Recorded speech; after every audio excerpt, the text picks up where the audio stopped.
Students, in the previous session, we studied about different types of colloids, their classification and their different properties, like optical properties and electrical properties.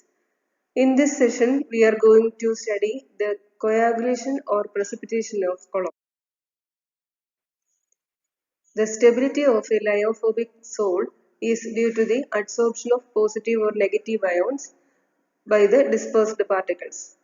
Since the charge on all the colloidal particles are same, the repulsive force prevents the particles from coagulation or precipitation. When the charge is removed, the particles can easily come closer to one another and result in the flocculate formation and settle down under the action of gravity. This phenomenon is called coagulation. That is, coagulation is the settling down of the discharged sol particles under the influence of gravity. The coagulation of colloidal particles can be done mainly by 5 methods. First one is by the addition of electrolyte. Second is by mixing two oppositely charged sols. 3 by boiling. 4 by mechanical means. And the fifth one is by prolonged dialysis. The presence of traces of electrolytes is necessary for the stability of colloids. But if excess of electrolyte is added to a colloid, the charge on the colloidal particle is neutralized. The coagulation capacity of electrolyte depends on the valency of the active ion. This is expressed by Hardy-Schutz law. That is, the higher the valency of the ion, the greater is the precipitating power. This is same in the case of negative as well as positive ions. In the case of positive ions, the decrease in power will be in the order Al3 plus greater than Ba2 plus, which is greater than Na plus. That is, charge decreases, the precipitating power also decreases. In the case of negative ions, phosphate PO4 3 minus ion is greater than SO4 2 minus, which is greater than Cl minus. Here also charge decreases, precipitating power of the ions decreases. The minimum concentration of the electrolyte which is required to cause the precipitation of a sol is called flocculation value. The smaller the flocculation value, the higher will be the precipitating power of the ion. Second method for the precipitation of colloid is by mixing two oppositely charged sols.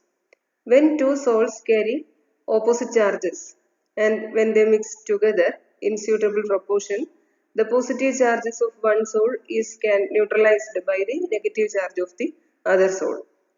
For example, the negatively charged arsenic sulfide sol is mixed with the positively charged ferric hydroxide sol in suitable proportion will give a coagulated sol.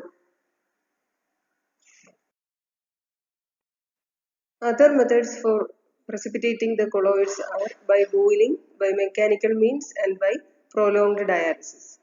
In boiling, when we increase the temperature of a colloid in water, this will increase the collision between the molecules.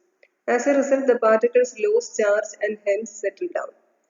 For example, salts like sulfur and silver halides dispersed in water can get coagulated by boiling. Another method is by mechanical means. Violent stirring of a salt may cause its coagulation. Vibrating action also cause the coagulation of the colloidal particles. The manufacture of paste and some other similar materials, vibrating coagulation is used. Next method is by prolonged dialysis. Traces of electrolytes are essential for the stability of a colloidal particle.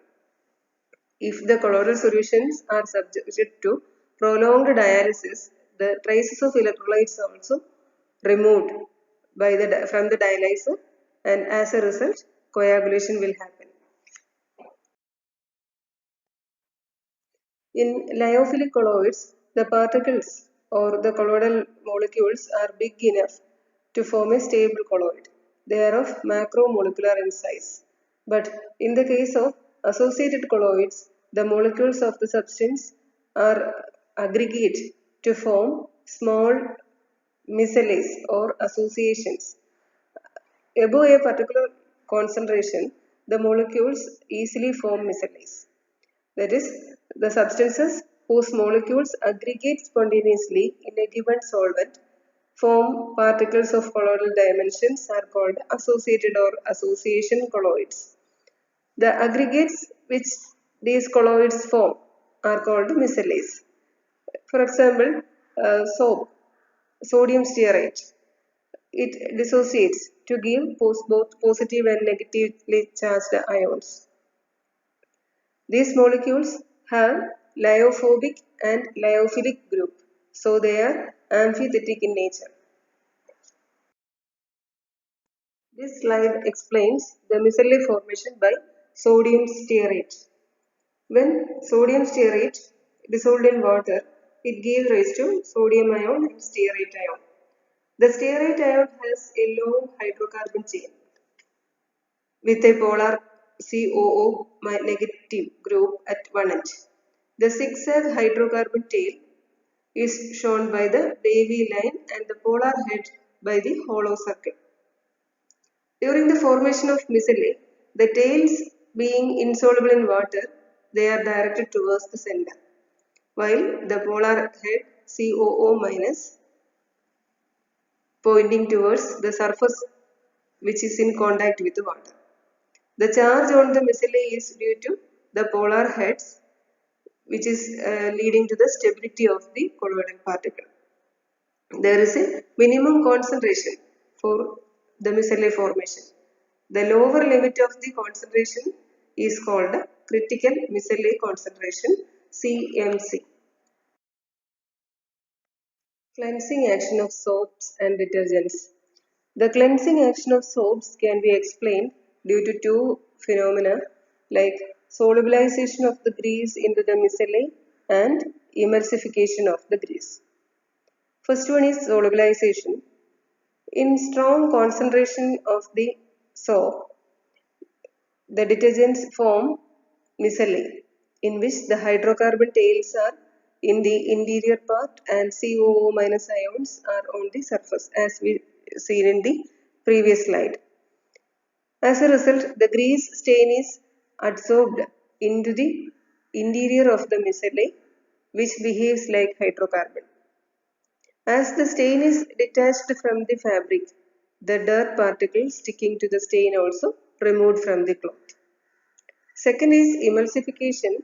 In water, the soap or detergent molecules undergo ionization.